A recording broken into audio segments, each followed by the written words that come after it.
El título de esta predicación se llama, o le titulé, Seamos Batman. Vamos a seguir avanzando en el Sermón del Monte. Ahora nos toca hablar del versículo 13 al 20. Y para esto quiero hablarles de un caso. A mí me gustan mucho estos canales del ID Channel, ¿sí lo ubican?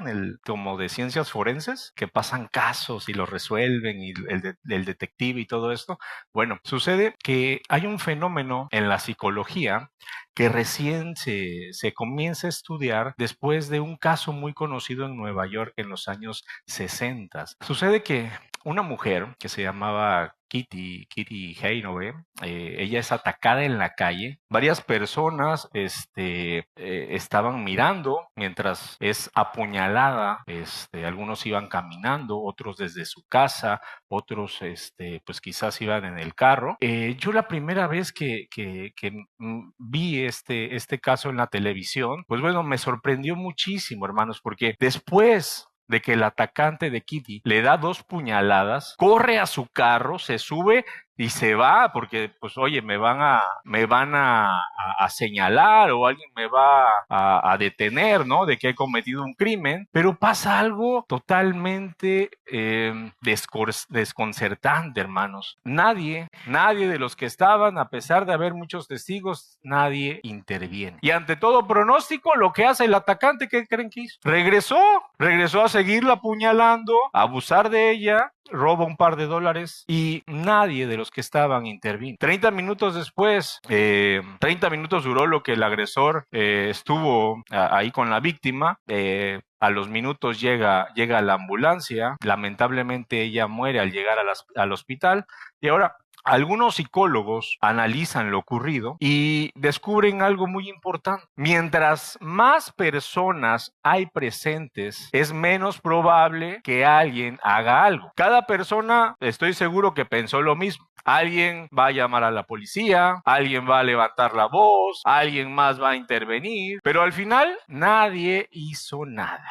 Y esto terminan llamándole, o le terminan titulando, el efecto espectador. Cuando hay mucha gente alrededor, la responsabilidad se diluye. La conciencia se va a perder, o termina por perderse entre la multitud. Ahora, años después de este evento, basándose en el suceso, algunos investigadores realizan un experimento muy particular. Ellos toman una muestra de un vagón del metro al azar. El vagón del metro va lleno, los asientos van ocupados. En la siguiente estación se sube una mujer embarazada. Los investigadores, ellos querían observar cuántas personas se iban a levantar para ceder el lugar.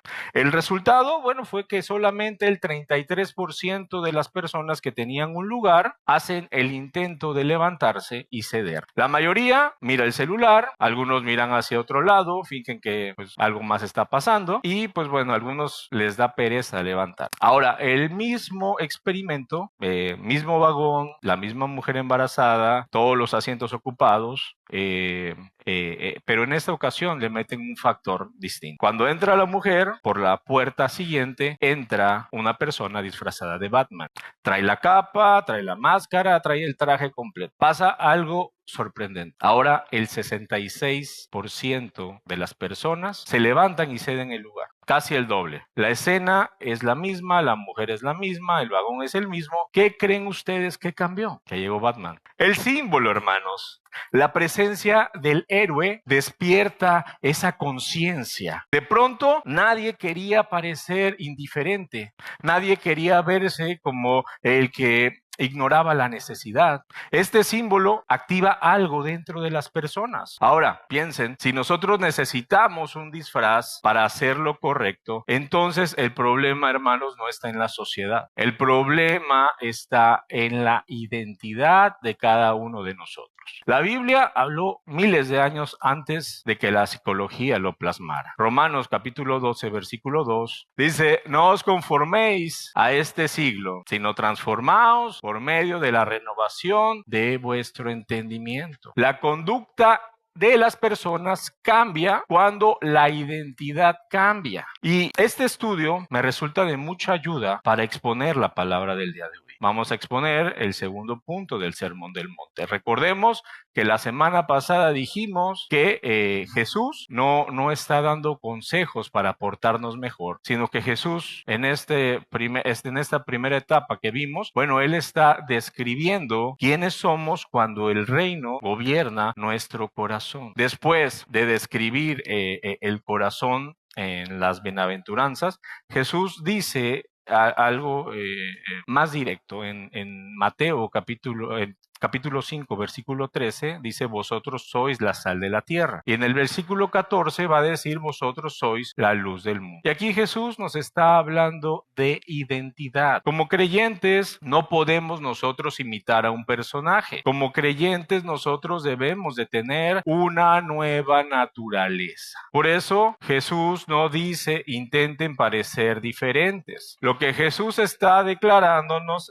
está diciendo, es, ustedes son diferentes. La presencia del reino de Dios en tu vida, irremediablemente, hermano, sí o sí, debe de producir un contraste. Debes de hacer el cambio a donde llegues, en el lugar donde te pares, en la escuela, en el trabajo, en tu casa, con tus vecinos. Cuando llegas a un lugar, hermano, tu vida genera ese contraste, ese cambio. El mundo vive como ese vagón del metro. Muchos observan, muchos hacen como que están ocupados en otras cosas, distraídos, no quieren ver la realidad, pero muy pocos están actuando. Muchos observan, pocos actúan. Pero Jesús, en medio de eso, llama a su pueblo, a ti, a mí, nos dice, tenemos que vivir de otra manera. La sal, hermanos, preserva. La luz revela. Habla de personas que saben quiénes son en Cristo Jesús. Y para esto, vamos a leer completo el versículo 13 al 20 de Mateo capítulo 5.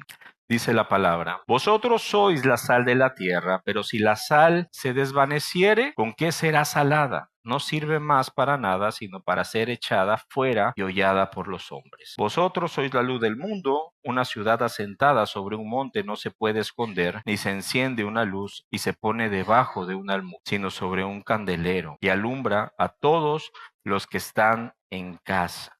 Así alumbre vuestra luz delante de los hombres, para que vean vuestras buenas obras y glorifiquen a vuestro Padre que está en los cielos. No penséis que he venido para abrogar la ley o los profetas.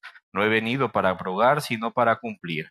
Porque de cierto os digo que hasta que pasen el cielo y la tierra, ni una jota ni una tilde pasarán de la ley, hasta que todo se haya cumplido. De manera que cualquiera que quebrante uno de estos mandamientos muy pequeños y así enseñe a los hombres, muy pequeño será llamado en el reino de los cielos.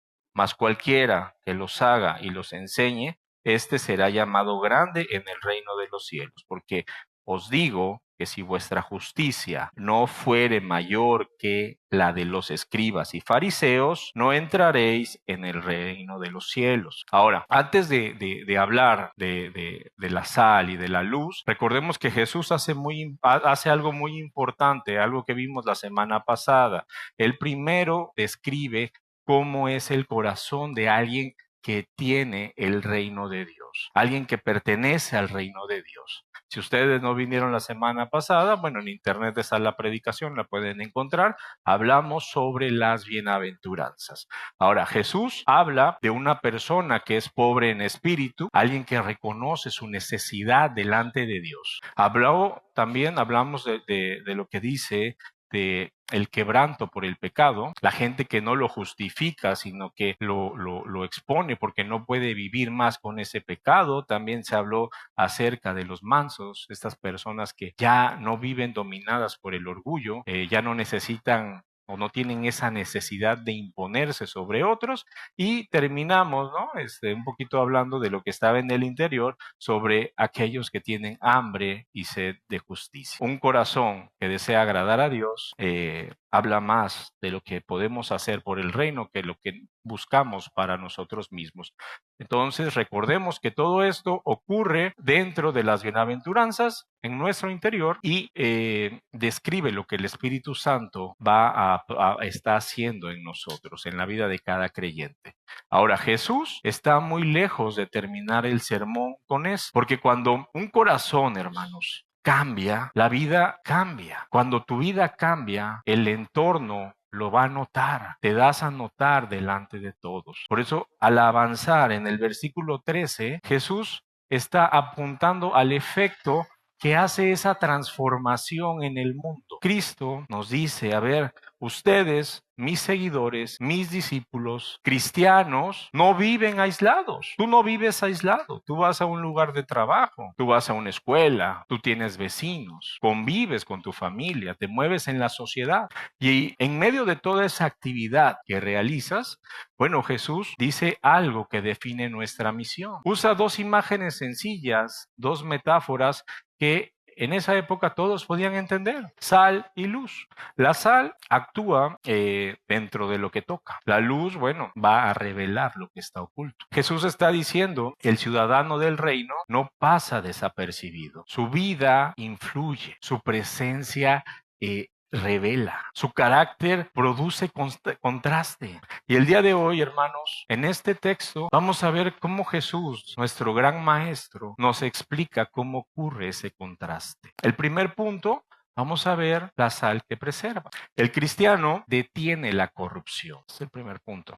En el versículo 13 encontramos que dice, vosotros sois la sal de la tierra. Las palabras que emplea son muy importantes porque Jesús no está diciendo intenten ser sal. Jesús está declarando una verdad para nuestras vidas. Está diciendo ustedes son sal. Es una descripción de lo que ocurre cuando el reino gobierna tu vida, cuando Cristo es el que gobierna tu corazón. Yo he escuchado a muchas personas, ¿no?, que dicen hoy en día, algunos predicadores, es que somos sal porque le ponemos sazón a la vida, ¿no? Porque le ponemos sabor a la vida. Pero a ver, no repitan ustedes esa herejía. Pensemos en cómo funcionaba la sal en el mundo antiguo. En ese tiempo no existían los refrigeradores. Cuando alguien mataba un animal, cuando se hacían sus filetes, sus pedazos de carne, bueno, se descomponían rápidamente. Imaginen, Palestina, siglo I, el sol, pues el calor aceleraba ese proceso, ¿no? La carne se echaba a perder y por eso ellos usaban la sal. La sal iba a detener la descomposición. La sal iba a preservar la carne, iba a retrasar la corrupción. Entonces, Jesús toma esa imagen tan cotidiana para que la aplique al mundo. El mundo por naturaleza se va a corromper una y otra vez. La mentira siempre se expande, la injusticia crece, la violencia la terminamos por aceptar y hasta normalizar, ¿no? La indiferencia también se vuelve costumbre. La humanidad sin Dios una y otra vez va a insistir en esa descomposición moral. Ahora, en medio de esa realidad, Jesús coloca a su pueblo. ¿Qué eres tú y qué soy yo? Y dice, ustedes son sal. La presencia, hermanos, de los creyentes debe de frenar esa corrupción. Piensen en esto de una manera muy práctica. Cuando un cristiano habla con integridad, cuando está en un ambiente que está lleno de chismes, de mentiras, ahí la sal está actuando. Cuando alguien decide ser honesto en su trabajo mientras otros están robando, están haciendo robo hormiga, están afectando a la empresa, bueno, la sal está actuando. Cuando alguien defiende a alguien que no está presente, cuando esa persona defiende al que no puede hacerlo, cuando están levantándole un chisme,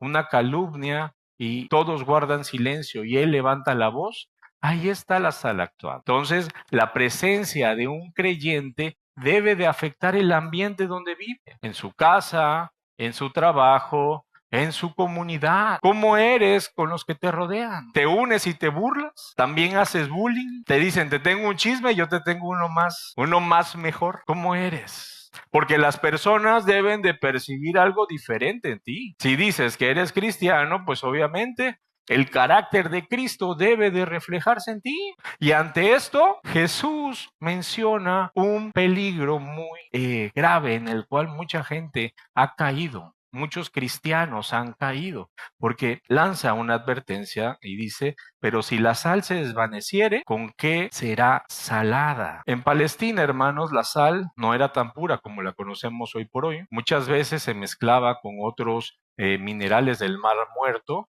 Y pues bueno, cuando la parte salina se disolvía, entonces iba a quedar un polvo sin sabor. Iba a quedar algo que parecía sal, pero ya no tenía el mismo efecto. Entonces Jesús toma esta imagen para darnos una advertencia muy fuerte. Dice, no sirve más, no sirve más para nada, sino para ser echada fuera y hollada por los hombres. Y fíjense, la traducción viviente dice algo, lo dice de una manera más fea. Dice, la descartarán y la pisotearán como algo que no tiene ningún valor. Examina cómo está tu vida. Creo que esto es más que claro, ¿no? Es una advertencia muy clara para nosotros, porque una fe que no influye, hermanos, es una fe que ha perdido su propósito. Cuando la vida del creyente se vuelve algo indistinguible, algo que no tiene una variación, que no se ve una diferencia dentro del sistema que lo rodea, es porque la sal ya dejó de salar. Y pensemos con mucha honestidad, sí, a ver, en mi trabajo la gente percibe la diferencia entre mi carácter y el carácter de los demás. Si en mi casa reacciono igual que antes de conocer a Cristo, si sigo fallándole a mi esposa, si sigo diciendo mentiras, si mis prioridades son otras antes que buscar el reino de Dios y su justicia. Si es así, hermanos, y hay muchos ejemplos que cada quien sabrá, conviene revisarnos. Probablemente nadie te lo ha dicho, pero a lo mejor has perdido tu propósito. A lo mejor para lo que has sido diseñado te has terminado por desviar. Jesús no diseñó las iglesias para que desaparecieran en la cultura. No nos llamó para ir y parecernos al mundo, para hacer lo mismo que hacen allá afuera. Jesús nos llamó a influir, a que nos vean de una manera distinta, a que seamos ejemplo. ¿No se los dicen sus papás? ¿No se los dijeron sus papás? Sé ejemplo, ¿no? Así decían antes, ¿no? Sé ejemplo, no hagas lo que hacen los demás. Si todos se avientan, tú también te vas a aventar, ¿no? Algo así está diciendo Jesús.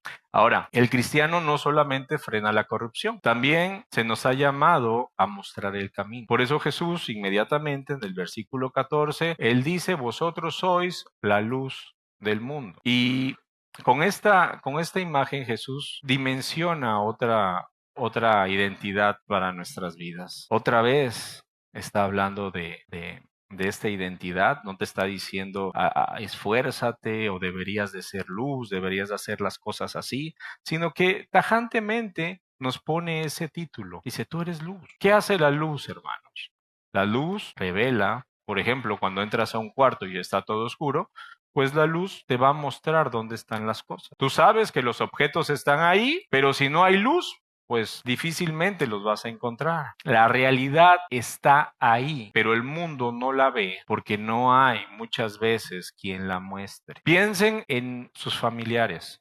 Los que no son cristianos, ¿quién les va a predicar? ¿Dónde van a saber que hay alguien que les ama si ninguno de nosotros les predicamos? Por eso basta con encender la luz para que todo quede claro, para que todo se vea. La luz muestra lo que estaba escondido. Entonces, en pocas palabras, lo que está diciendo Cristo es que la vida del creyente produce ese efecto. La presencia de un cristiano genuino, hermanos, revela cosas. La integridad revela la corrupción. La pureza que hay en ti confronta la inmoralidad. La verdad que te gobierna a ti, hermanos, va a exponer la mentira. Y fíjense, no hace falta levantar la voz. No hace falta gritarle a los cuatro vientos, soy cristiano. Cuando tú vives de acuerdo a la palabra de Dios, tu vida es la que habla. Cuando todos participan en una conversación de chismes y alguien decide guardar silencio o cambiar el tema, la luz está presente. Cuando en un ambiente donde todos aceptan la corrupción, cuando todos dicen es que todos lo hacen, es que el que no tranza no avanza, alguien dice yo voy a actuar con honestidad, hermanos, es la luz que está presente en la vida de esa persona. Cuando la cultura te está pidiendo que normalices todo, que aceptes qué es modernidad, qué es lo nuevo, y alguien dice, no, esto desagrada a Dios, ahí está la luz presente. Entonces no necesitamos ir con un cartel diciendo yo soy luz. Eso sería muy de fariseos. La luz siempre brilla y cuando brilla va a revelar. Por eso, muchas veces, hermanos, el cristiano auténtico genera incomodidad. Y esto no porque busque confrontar a las personas, sino porque la luz va a exponer lo que la oscuridad preferiría mantener oculto. Jesús continúa diciendo, una ciudad asentada sobre un monte no se puede esconder. Y pensemos que las ciudades en el mundo antiguo pues, se acostumbraban a construir sobre colinas. Esto durante las noches, bueno, al dejar las lámparas encendidas, se podían ver desde lejos. Todo viajero podía ver una ciudad iluminada. Y con esta imagen, lo que Jesús está diciendo es, a ver, la vida del creyente no puede ni debería pasar desapercibida. El reino de Dios va a producir un contraste. La iglesia, hermanos, no fue diseñada para vivir escondida. El pueblo de Dios está llamado a reflejar el carácter de Cristo. Y es un problema, porque cada día parece que como cristianos nos escondemos más. Cada día como cristianos nos cuesta más levantar la voz en la casa, en el trabajo, con los vecinos. La gente debería de ver nuestra luz a kilómetros. Deberían de decir, mira, mi vecino que va a la iglesia, que es cristiano. Pero siendo honestos, de sus vecinos, ¿cuáles saben que son cristianos? Muchas veces en el trabajo ni siquiera saben que somos cristianos. No nos interesa que sepan, ni nos interesa incomodarles. Sigue diciendo en el 16, así alumbre vuestra luz delante de los hombres para que vean vuestras buenas obras y glorifiquen a vuestro Padre que está en los cielos. ¿Por qué nos debería de preocupar causar esta incomodidad y este cambio? Bueno, porque la luz no apunta hacia nosotros, no es que digan, mira, qué buen ejemplo de persona es ese que va ahí. En última instancia, hermanos, cuando alguien vive una vida transformada, que ha sido transformada por el Evangelio, se termina glorificando al Padre. Muchos de los que estaban presentes escuchando esto pensaban que Jesús estaba rompiendo las leyes. Algunos creían que estaba dejando atrás todo lo que Moisés había dicho. Entonces Jesús se detiene y dice algo que es muy importante para que nosotros entendamos lo que sigue del Sermón del Monte. Ya en el 20 dice, porque os digo que si vuestra justicia no fuere mayor que la de los escribas y fariseos, no entraréis en el reino de los cielos. Y esta es una declaración muy fuerte, hermanos. Hay que recordar un poquito quiénes eran los fariseos. Ellos eran los hombres más religiosos de Israel. Ayunaban con constancia. Eran conocidos por su disciplina espiritual. Oraban en público. Memorizaban grandes porciones de la ley. Es más, muchos de ellos se conocían las escrituras de memoria. Desde afuera parecían un modelo de espiritualidad a seguir. Cualquier persona de la época que pensaba en un hombre religioso, la imagen de un fariseo era lo que se les venía a la mente. Pensaban inmediatamente en un fariseo. Y en medio de eso, bueno, Jesús hace algo que pues los deja a todos con la boca abierta. Dice, si vuestra justicia no es mayor que la de ellos, no van a entrar en el reino. Imagínense las personas, ¿no? La reacción de la gente.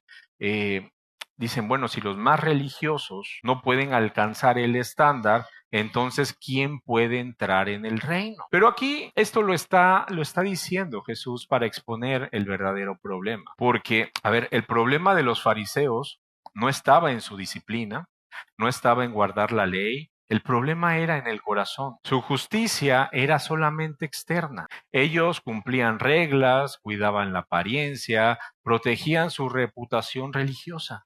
Pero al interior, bueno, seguía todo sin transformación. La ira seguía, el orgullo seguía, el pecado seguía. Entonces, por eso Jesús, en los versículos que siguen, comienza a presionar más para incomodar. Ya en el 21 en adelante empieza a decir, a ver, los fariseos dicen o decían, no matarás, y Jesús empieza a hablar de la ira que vive en el corazón. Dice, no cometerán adulterio, y Jesús habla de los deseos que alimentan la mente. Dice también que Jesús no se conforma con una religión externa y ellos se conforman con esta religión que es externa, pero Jesús nos empieza a mostrar o empieza a hablar más del corazón. Él deja algo en claro, algo que es muy importante. La religión, hermanos, puede modificar el comportamiento. Una persona puede aprender a hablar como cristiano. Y lo veía ahorita que estaba adentro con los niños. Hay niños que no quieren estar ahí, no les interesa estar en escuelita. Y no es culpa de ellos, es culpa de sus padres. Al final, ¿qué les dice la maestra? Háganlo así, así, así. Van a terminar modificando su comportamiento. Se aprende a hablar como cristiano, pueden vestirse como cristianos, pueden aprender a comportarse correctamente dentro de la iglesia. Y no nada más los niños, también nosotros. También los adultos. Puedes haber venido a la iglesia y en el camino te deschongaste con tu esposo, con tu esposa. Te dije, vamos a llegar tarde. Salen de la iglesia y todavía ni se suben al carro y ya están reforzando la bendición. Y es por eso que vamos a caer nuevamente en la afirmación, hermanos, que solamente el nuevo nacimiento es el que transforma el corazón de las personas. La religión siempre va a enseñar reglas. El evangelio, hermanos, va a producir en nosotros una vida nueva, una vida completamente regenerada. Mientras que en la religión vamos a buscar siempre la aprobación, el evangelio de Cristo debe de producir en ti una transformación genuina. Y en última instancia, hermanos, esto nos lleva a preguntarnos de una manera pues muy personal. Mi relación en Dios, mi relación con Dios se basa solamente en hábitos religiosos. ¿Por qué vienes a la iglesia el domingo? A mí me da gusto que no cabemos. He pensado a lo mejor hasta poner un tapanco, no unas gradas. Pero ¿tú a qué vienes a la iglesia? ¿Amas esta hora y media, 2 horas que estamos aquí? ¿Te gusta la alabanza? Hay muchos hermanos de otras iglesias, no de esta, que llegan después de la alabanza porque nada más quieren llegar al mensaje. Piensa si realmente tu relación se basa en ese amor por Dios y si tu vida ha sido transformada, cambiada. Una de las cosas que Jesús deja muy claras en el Sermón del Monte es que Él no viene a producir mejores gentes religiosas. Él lo que viene a hacer es a crear nuevas criaturas. Porque lo que tú tienes, tus talentos, tu intelecto, nada le sirve a Dios. Si no ha sido tu vida transformada, nada de lo que tú tienes le sirve a Dios. Dice Jeremías, capítulo 18, versículo 4 y 6. 4 al 6. Ese es un pasaje muy bonito y he predicado de él. Volveremos a predicar de él este año. Dice, pero la vasija que estaba formando no resultó como él esperaba, así que la aplastó y comenzó de nuevo. Después el Señor me dijo este mensaje: oh Israel, ¿no puedo hacer contigo lo mismo que hizo el alfarero con el barro? De la misma manera que el barro está en las manos del alfarero, así estás en mis manos. Cuando el corazón es transformado, hermanos, la justicia cambia de lugar. Ya no nace el venir a la iglesia, el servir a Dios, el leer la palabra, el orar. Ya no nace de querer impresionar, de querer aparentar, de un compromiso. Ahora nace de una vida que le pertenece a Dios. Entonces nos encontramos con una nueva paradoja, con una nueva disyuntiva que implícitamente nos marca estos pasajes, porque nos da a entender que claramente hay dos maneras de vivir la fe. Existe una fe que se adapta al sistema y existe una fe que transforma la vida. Hay este cristiano cultural que busca encajar, que busca ser aceptado, que se acomoda al ambiente, que evita incomodar a los demás, que busca todas las palabras que va a decir. A lo mejor quieres dar un mensaje positivo, pero evitas hablar de la Biblia porque ¿qué van a pensar de ti? Solamente hablas de Dios cuando realmente te conviene, cuando sabes que estás en un ambiente que nadie te va a decir nada. En este tipo de fe, este tipo de creyentes, hermanos, intentan vivir de una manera que nadie note demasiada la diferencia que uno tiene. Sí, soy cristiano, pero no creas que voy todos los domingos a la iglesia. No, sí soy, pero no creas que soy como esos fanáticos, ¿no? Así dicen. Ay, sí, no, tú sí puedes, sí, sírvete. Sí, es más, sírveme una también a mí. Vamos a convivir, no tiene nada de malo. Y entonces hay esta vida de cristianos que quieren encajar en las decisiones, quieren encajar en las prioridades del mundo, quieren encajar en las conversaciones. Pero acabamos de ver que Jesús expone algo totalmente distinto. El cristianismo, hermanos, regenerado produce contraste, es un símbolo de cambio. El mismo ejemplo que les decía de este personaje cuando se sube al metro es lo mismo que nosotros debemos de mostrar al mundo. Nuestra presencia debe de levantar las mismas reacciones que se levanta cuando vemos a una figura de autoridad. Cuando el reino de Dios gobierna el corazón de una persona, su vida cambia. Y las prioridades, hermanos, cambian. Las decisiones cambian. La persona empieza a vivir de una manera distinta. Y de verdad que a lo mejor ustedes dicen, bueno, estoy aquí y no sé de qué va toda la predicación, pero si te tienes que llevar algo de este tiempo, hermano, tienes que pensar si tus prioridades han cambiado. Si has dicho, primero voy a buscar de Dios y después todo lo demás. Primero voy a decidir por lo que me conviene y luego voy a hacer todo lo demás. Porque como cristiano debes de empezar a vivir una vida distinta. Debes de empezar a caminar distinto, a hablar distinto, a ver cosas distintas. Solamente así el entorno va a percibir esa sal. Van a ver esa luz que hay en ti. Va a traer consecuencias. Lo vimos la semana pasada, ¿no? En el versículo 10, bienaventurados los que padecen persecución por causa de mi justicia. Seguir a Cristo trae gozo, pero también va a haber oposición. Tienes que estar preparado para vivir esa oposición, hermano, porque tú eres el factor de cambio. A lo mejor a tus hijos no les gusta que estés hablando siempre de la Biblia, que estés orando, que les estés diciendo que se están saliendo del camino.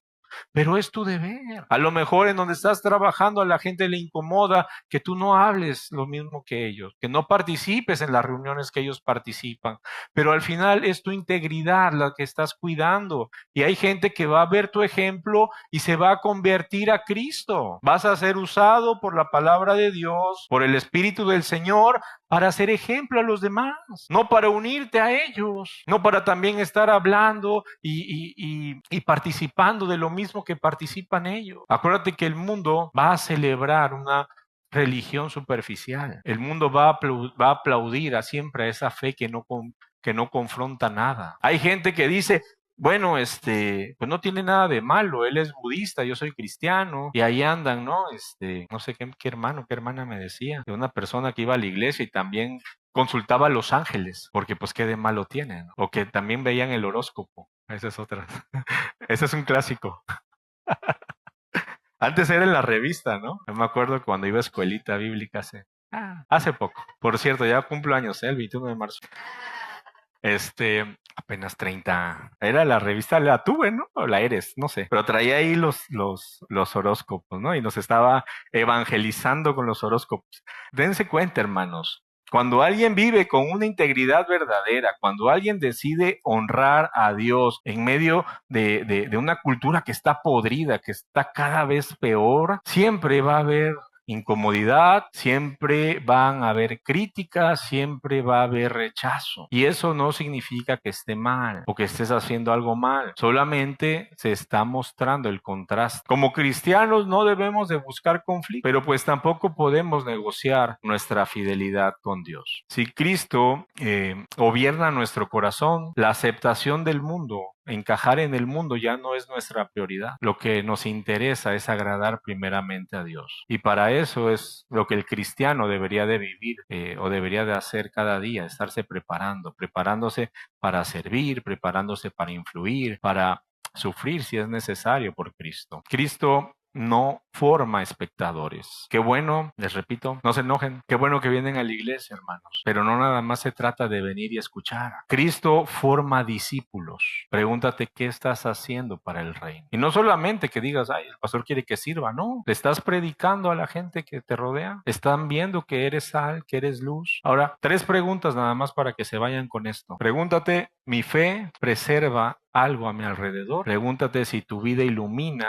o se mezcla con la oscuridad y si tu justicia solamente es apariencia o realmente transforma a los que están a tu alrededor. Cada quien sabe, hermanos, cómo está viviendo. Cada quien sabe el grado de compromiso que tiene con Dios. Mi deber es exponer lo que dice la palabra. Ustedes van a decidir lo que crean en base a su nivel, o no sé cómo lo mide la gente, porque yo le digo a la gente, oye, ¿cuándo te vas a bautizar? Todavía no estoy preparado. Ahora le tengo la respuesta de mi hermano Miguel, pero es que no eres un esquite para prepararte. Pero sí hay gente que tú les dices, oye, ¿no te has bautizado? No, no estoy preparado. No sé qué están esperando, que Cristo venga o que pase el cometa o una señal. Pero sí, de verdad, es muy, muy constante que así la gente me dice, todavía no, ya que me salga la barba y el bigote, soy chavo, ¿no? Pero bueno, al final, hermanos, llévense esa tarea en la semana. Mediten, pregunten, oren, cataloguen su nivel de espiritualidad. Nadie los va a juzgar, obviamente, pero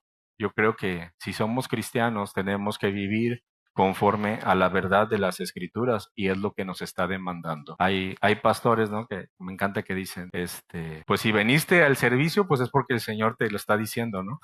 Entonces, pues ahí está, igual, así lo decían antes. Tenemos que ser contraste, tenemos que recordar antes de abrir la boca, antes de actuar, antes de hacer algo, que la sal lo que hace es preservar. Y si lo que vas a decir, lo que vas a hacer no preserva nada, o si no es la luz que revela lo que está escondido, mejor no lo hagas, mejor detente, ora a Dios. Recuerda que cuando Cristo gobierna el corazón de las personas, la identidad cambia. Todo lo que somos tiene que cambiar. Si tu identidad ya cambió, tu conducta pues también va a cambiar. ¿Y qué pasa? La gente te empieza a decir, o la gente empieza a decir, no sé qué le pasó, lo cambiaron, le lavaron el cerebro, ¿no? Desde que va a la iglesia ya no es igual. Pues pasa eso, hermano, hermana. Cuando tu conducta cambia, el mundo lo nota. Obviamente no te vas a disfrazar, no vas a ser Batman. Si Cristo gobierna tu vida, tu presencia se vuelve especial. Tienes la gracia de Dios, tienes el favor de Dios, tienes la bendición de Dios, se te abren puertas. Eres llamado a cosas que tú antes no pensabas, porque el favor de Dios está sobre ti. Esas son las bendiciones de Dios. Y eso pues sí o sí cambia el ambiente en donde tú estás, el ambiente en donde te mueves. Así puede ser el peor de los escenarios, pero me decía mi hermana Alejandra, pastor, a pesar de que soy internada, todos me atienden bien, me pasaron rápido, me dieron una camilla, le dieron la cama cuando habían otras personas que tenían semanas. Y eso, hermanos, es la bendición de Dios en la vida de cada uno de los creyentes. Pónganse en pie.